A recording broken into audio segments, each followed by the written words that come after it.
¿Qué tal, amigos? Un gusto enorme estar nuevamente con ustedes aquí en la Biblia bajo la lupa. Mi nombre es Aide Coronado y hoy vamos a estar analizando a profundidad Daniel 8:14. Así que sean nuevamente muy bienvenidos a la Biblia bajo la lupa.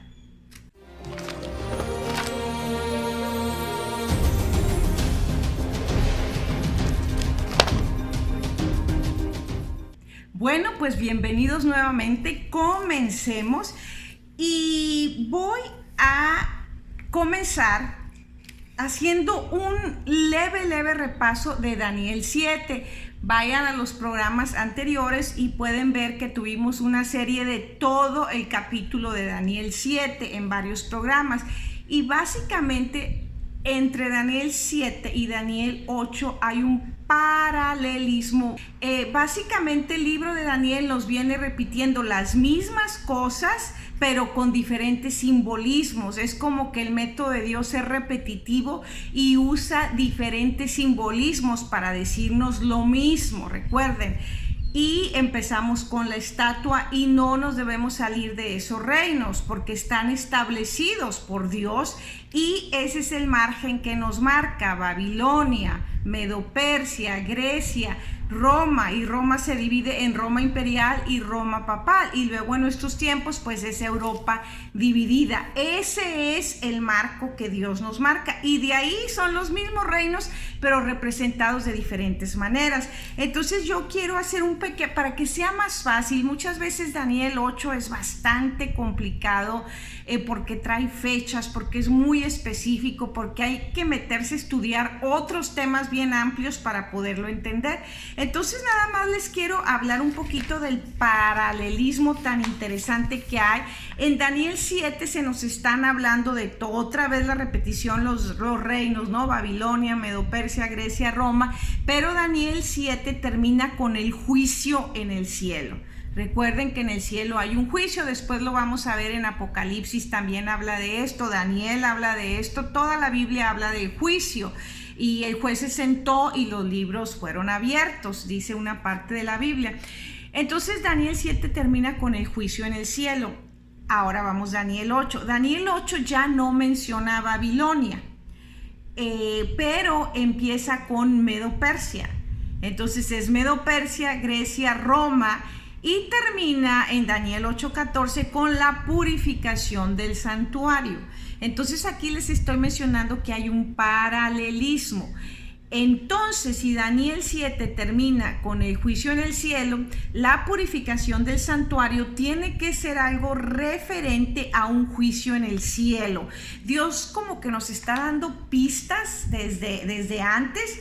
Y es importante que nos aprendamos bien la secuencia de Daniel, porque entonces nada más es ir agregando detalles. Entonces aquí ya hay una gran pista para descifrar Daniel 8:14, porque es un paralelismo con Daniel 7. Son los mismos reinos y el final nos habla de un juicio en el cielo en Daniel 7. Entonces, como pista, vamos a seguir esa línea y entonces Daniel 8:14 también nos debe estar hablando de un juicio en el cielo. ¿Por qué? Porque la Biblia es un libro muy congruente. Un versículo te explica otro y si entiendes el método que se siguió en Daniel, es la misma historia pero repetida y cada vez te va dando más información.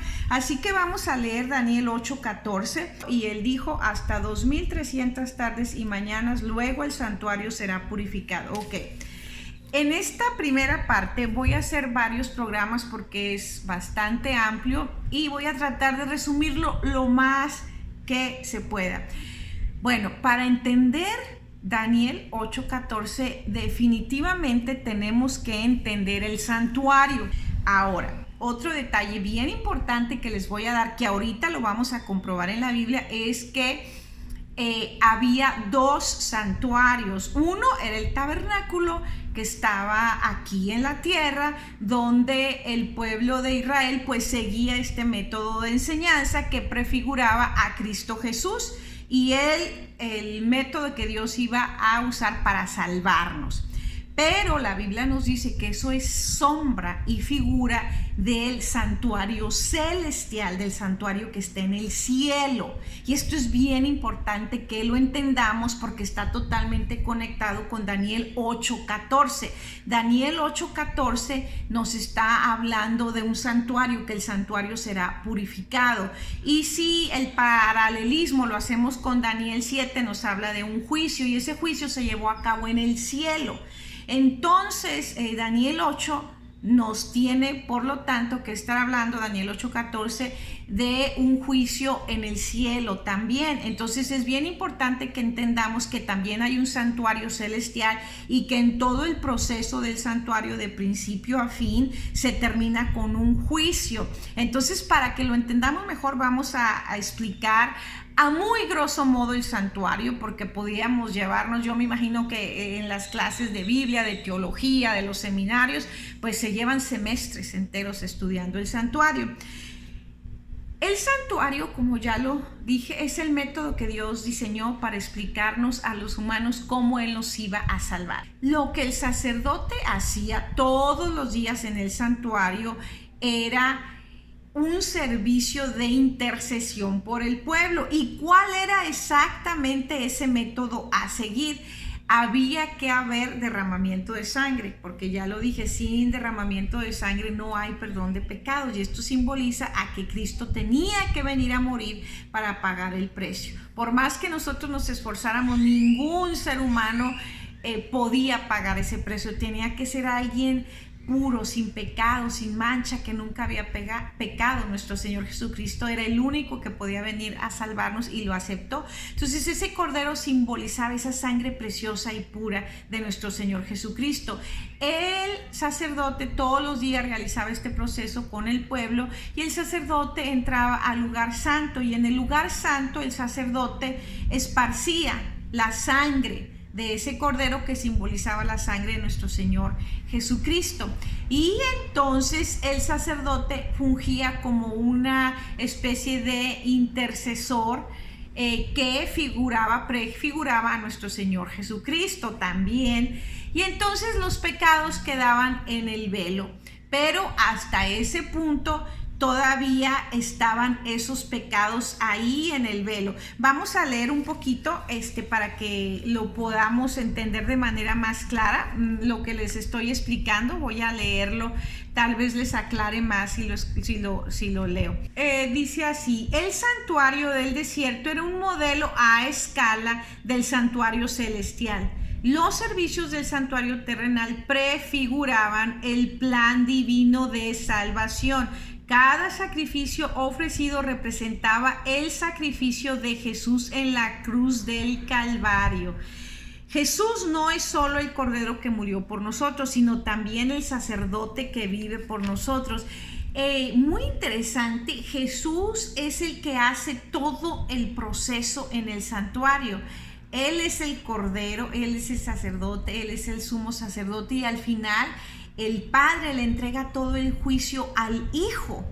Entonces es muy interesante cómo Jesús está al 100% comprometido con el proceso de salvación por la humanidad. Hay mucho que decir respecto al santuario, pero resumiendo, básicamente se hacían servicios diarios en los que iba el pueblo, las personas, se sacrificaba un cordero.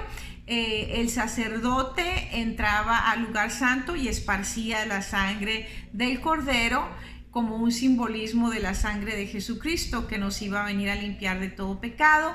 Se interpreta también como cuando Cristo es el mediador entre nosotros, entre Dios y los hombres. Entonces era una especie de abogado el sacerdote. Y bueno, hasta ahí el lugar santo. Ahora vamos a entrar con el lugar santísimo, que es muy importante porque el lugar santísimo directamente está relacionado con Daniel 8:14, y ahorita vamos a ver por qué. En el tabernáculo, bueno, ya hablamos de lo que se hacía en el lugar santo, que era todos los días. Pero una vez al año, solo una vez al año, el sumo sacerdote entraba al lugar santísimo. El lugar santísimo era un lugar muy, muy, muy especial donde no podía entrar todos los días el sacerdote, mucho menos a una persona del pueblo porque caían muertos en ese momento. Ahí estaba la presencia de Dios y en ese lugar era donde se llevaba el último proceso del plan de salvación. Ahí es donde se termina toda esa enseñanza didáctica que Dios nos quiso dar en el lugar santísimo una vez al año. Y vamos a ver qué es lo que pasaba. Se los voy a leer. El sacerdote ejercía su ministerio todos los días del año, ya lo vimos, pero el día de la expiación, llamado en hebreo el Yom Kippur, los ojos de todo Israel se volvían hacia el santuario. Esto lo pueden encontrar en Levíticos 16 y 23. Todo esto es bíblico. El día de la expiación, todas las actividades comunes cesaban. Todos ayunaban, mientras el sumo sacerdote entraba en el nombre de ellos ante la presencia de Dios en el lugar santísimo. El pueblo examinaba su corazón, buscaban a Dios con humildad y confesión sincera. Era un día muy especial porque ahí se iba a decidir si realmente Dios iba a aceptar todo ese proceso, si iba a aceptar ese sacrificio, si iba a aceptar esa sangre, si iba a aceptar esa intercesión, si realmente el pueblo había limpiado su alma, su mente para estar en una conexión con Dios. Ese día se iba a saber si todo eso iba a limpiar finalmente al ser humano del pecado. Y en el día de la expiación, el sumo sacerdote llevaba la sangre del macho cabrío al santuario y después de rociarla sobre el propiciatorio, fíjese todo lo que hacía en ese día tan especial, aplicaba la sangre a los cuernos del altar de oro y al altar de bronce y así purificaba completamente todo el santuario. Entonces, ¿se fijan la similitud? Daniel 8:14 está diciendo, ¿qué nos está diciendo? 2300 tardes y mañanas, luego el santuario será purificado. ¿A dónde nos está llevando Daniel 8:14? Nos está llevando a este último día de la expiación, donde se purifica el santuario, donde hay un juicio solemne por la humanidad, por nuestros pecados. Es la última parte. Es la última parte del plan de salvación para el ser humano, para entonces saber si hemos sido perdonados o no, que ya sabemos nosotros a este tiempo que nuestro Jesucristo vino y pagó por nosotros y sabemos que salió triunfante. Pero es muy importante que veamos que Daniel 8:14 precisamente nos está trayendo a este punto de expiación, de purificación. Voy a repetir otra vez, aplicaba la sangre de los cuernos del altar y al altar de bronce y así purificaba completamente todo el santuario. Habiendo acabado de expiar, acabando de purificar, había otro paso que había que hacer. Fíjense bien, el sumo sacerdote ponía las manos sobre el macho cabrío vivo. Bueno, aquí les voy a explicar porque esto no lo expliqué para que no se me confundan. El último día, que era una vez al año, el día de la expiación, cuando el sumo sacerdote entraba al lugar santísimo, había todo un rito, ya vimos, de purificación, de aflicción, todo este proceso. Y dentro de ese proceso había dos machos cabríos. Uno era el que iba a ser sacrificado para que su sangre, pues, fuera rociada y terminar con este proceso que se hacía diariamente. Pero había otro macho cabrío que representaba a Satanás y sobre él iban a ir todos esos pecados desde el principio de la humanidad de Adán y Eva hasta el último ser humano. Esos pecados iban a caer sobre Satanás, que es el real culpable de este problema en el que estamos. Él se reveló en el cielo, es otra cosa que viene en la Biblia, y pues desde que fue echado del cielo, él se ha dedicado a estar pues tratando de llevarse a los más que pueda con él. Entonces aquí en este simbolismo Dios no se le escapó nada, y en este simbolismo del proceso del santuario también está diciendo que pues se va a cumplir, la paga del pecado es muerte y Satanás va a ser destruido. Y no solo eso, todos esos pecados van a ser sobre él él va a ser el que pague la consecuencia final con su vida. Entonces, aquí voy a seguir leyendo. Habiendo acabado de expiar, el sumo sacerdote ponía las manos sobre el macho cabrío vivo, el que no había sido sacrificado, y confesaba los pecados de Israel sobre él. Entonces lo llevaban al desierto con el fin de apartarlo del campamento para siempre. Era desterrado, se iba con todo ese pecado lejos del campamento, y entonces el campamento quedaba totalmente purificado, totalmente limpio. La sangre se transfería al santuario durante los servicios diarios. Fíjense qué importante, aquí nos está resumiendo. Esta sangre de los corderos que se sacrificaban diariamente se transfería al santuario durante los servicios diarios, lo que mostraba el registro del pecado y la responsabilidad que asumía Dios sobre su resolución final. Como les dije, esa sangre se rociaba en el lugar santo sobre el velo y ahí se quedaba. Y en el última parte del tabernáculo, que era el lugar santísimo, un día al año, ahí es cuando Dios se comprometía también y quitaba totalmente el pecado. Esa sangre, como ya dijimos, se agarraban esos pecados, se transferían a ese macho cabrío que representaba a Satanás. Y entonces básicamente nos está diciendo el final de la historia. A ese macho cabrío se le llamaba Azazel.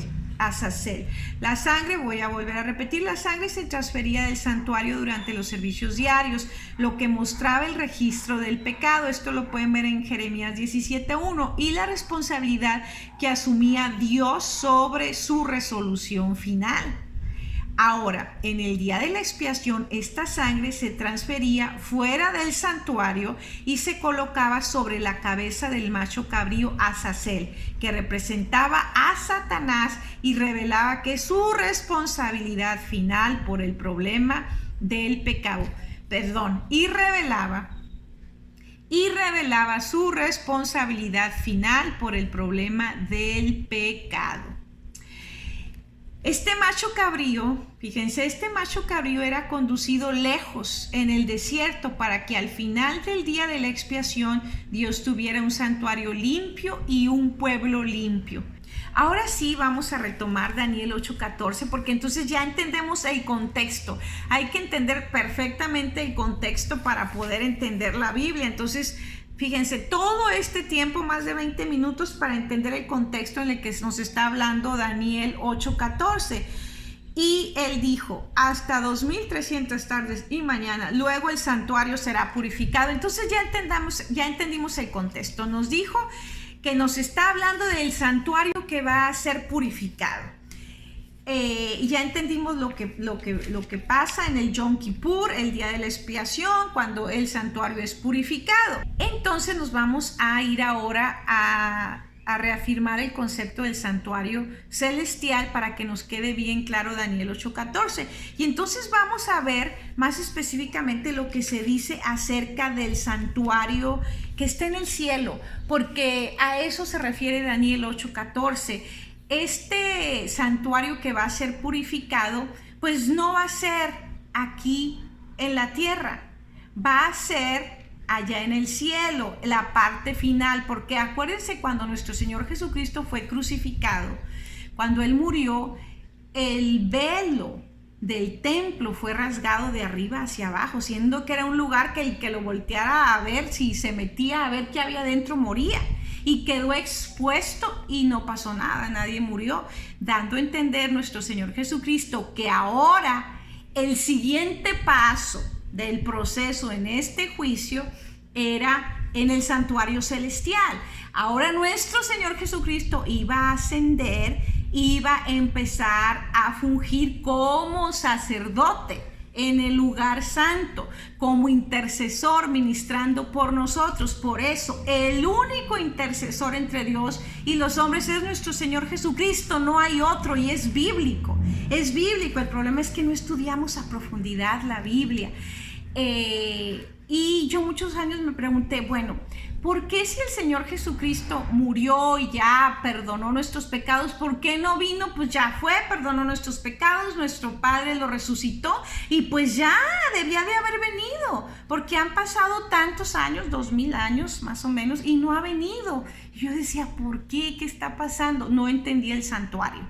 Cuando usted entiende el santuario, se da cuenta que cuando Cristo murió, bueno, se realizó apenas esa parte donde el cordero moría, y era ese cordero que prefiguraba el santuario, el cordero que quita el pecado del mundo, ofreció su sangre.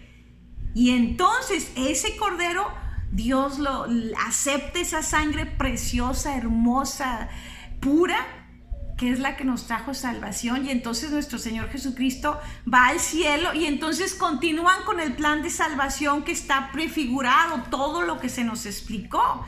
Empieza a interceder por nosotros ante el Padre. Ese es nuestro intercesor.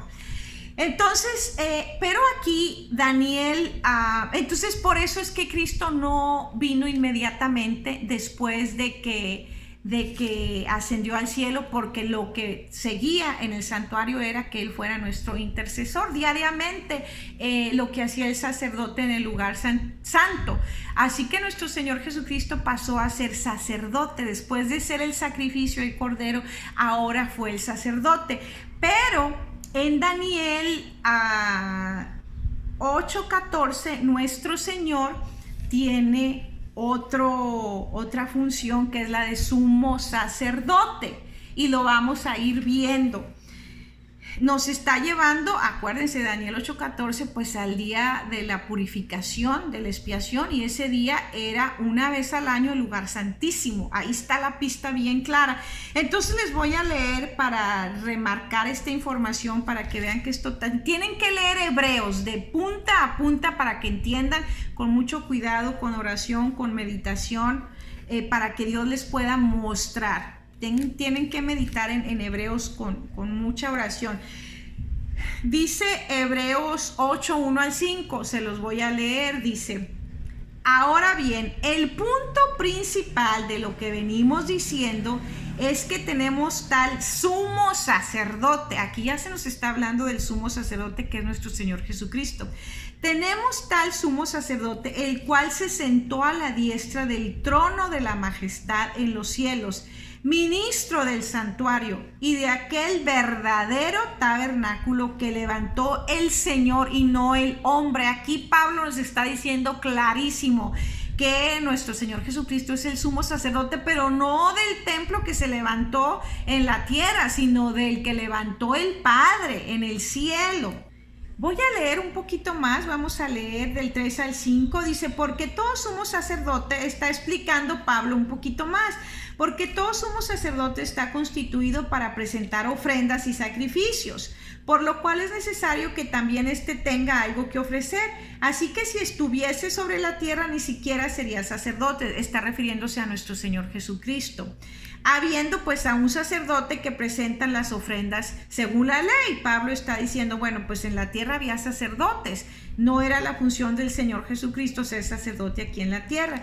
Pero aquí en el 5 nos clarifica más. Dice: estos sacerdotes, los cuales sirven a lo que es figura y sombra de las cosas celestiales, como se le advirtió a Moisés cuando iba a erigir el tabernáculo, diciéndole: mira, haz todas las cosas conforme al modelo que se te ha mostrado en el monte. Y entonces aquí no voy a leer todo lo que sigue, pero Pablo dice: pero ahora tanto mejor ministerio es el suyo, el de nuestro Señor Jesucristo. Y está diciendo: cuanto es mediador de un mejor pacto establecido sobre mejores promesas.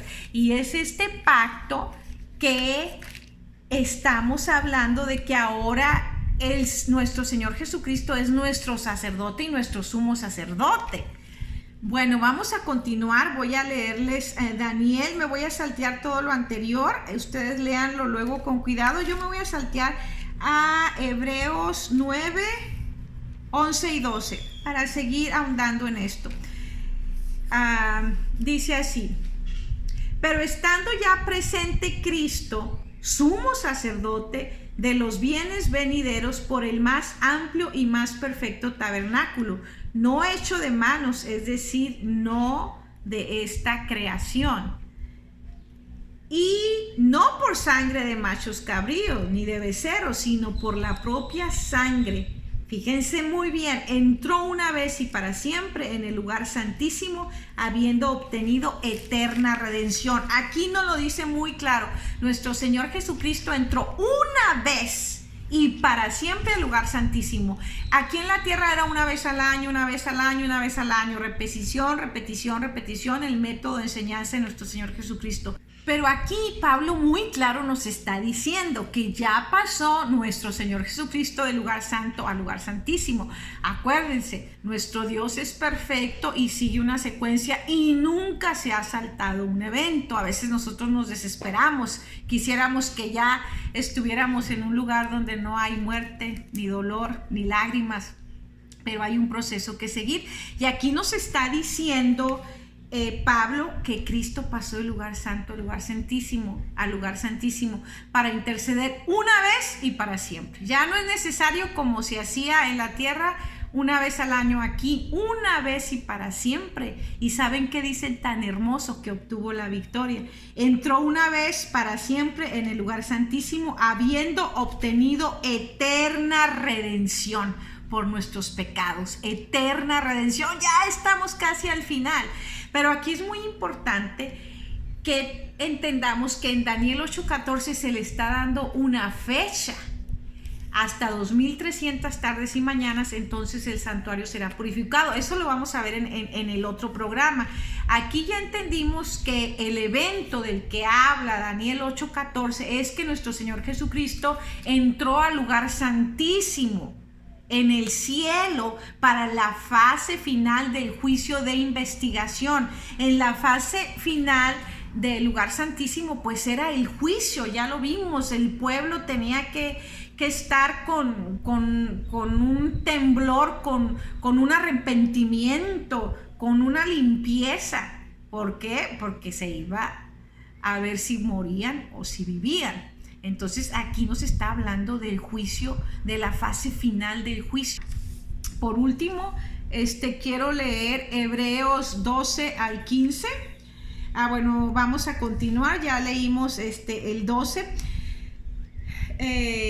Vamos ahora con el 13. Porque si la sangre de los toros y de los machos cabríos y las cenizas de la becerra rociadas a los inmundos santifican para la purificación de la carne, cuanto más la sangre de Cristo, el cual mediante el Espíritu eterno se ofreció a sí mismo sin mancha a Dios, limpiará vuestras conciencias de obras muertas para que sirváis al Dios vivo.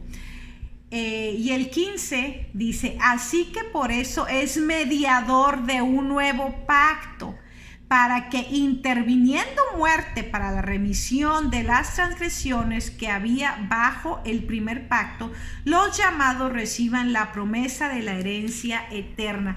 En esto consiste el segundo pacto. Ahora Cristo es el sacerdote y no Aarón y sus hijos.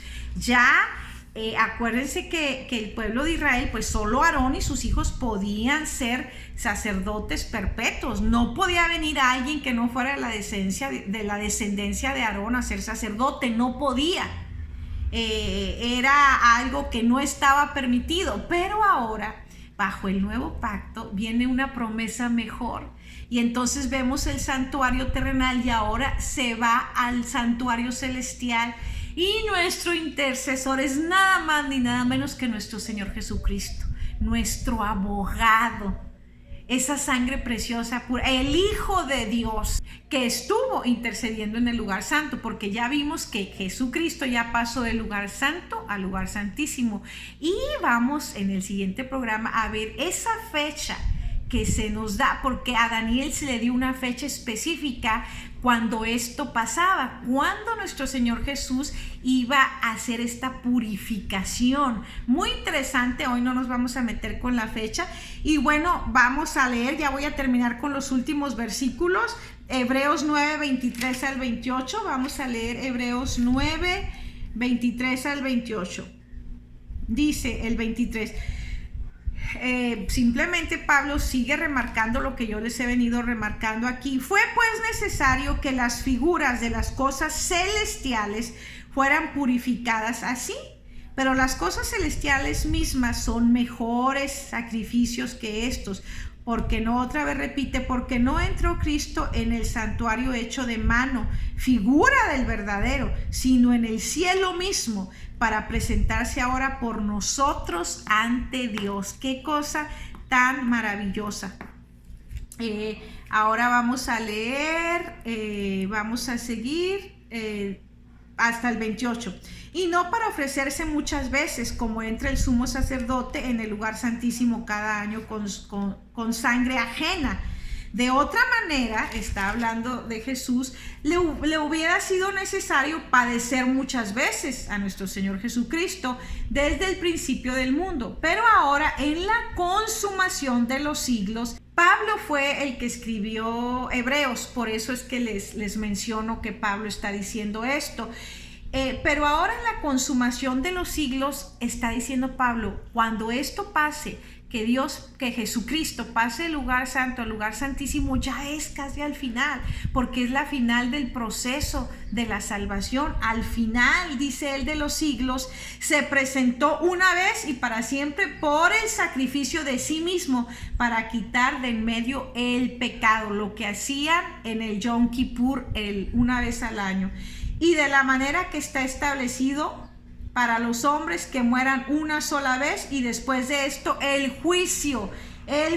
Así también Cristo fue ofrecido una sola vez para llevar los pecados de muchos y aparecerá por segunda vez sin relación con el pecado para salvar a los que le esperan. Qué cosa tan hermosa. Aquí ya se nos está diciendo el final. Jesucristo termina y viene por segunda vez, entonces sí, por su pueblo, por los que le estamos esperando. Y aquí quiero ser muy clara, Dios tiene pueblo en todas las religiones, en todas. La Biblia nos lo dice muy claro cuando en Apocalipsis habla de la gran multitud. Después vamos a ver Apocalipsis, toda nación, toda tribu, toda lengua y todo pueblo estaba delante de él. Gente de todas las naciones, de todas las tribus, de todas las lenguas, de todos los colores, de todos los sabores. Dios tiene un pueblo que se mantiene fiel, aún en medio de la persecución, aún en medio de la apostasía. Entonces, que Dios los bendiga, que tengan un excelente día y no se pierdan el próximo programa, que entonces nos vamos a meter con esa fecha de 2300 tardes y mañanas. Ya vimos cuando dice y el santuario será purificado, ¿a qué se refería? Bueno, que Dios los bendiga, nos vemos la próxima.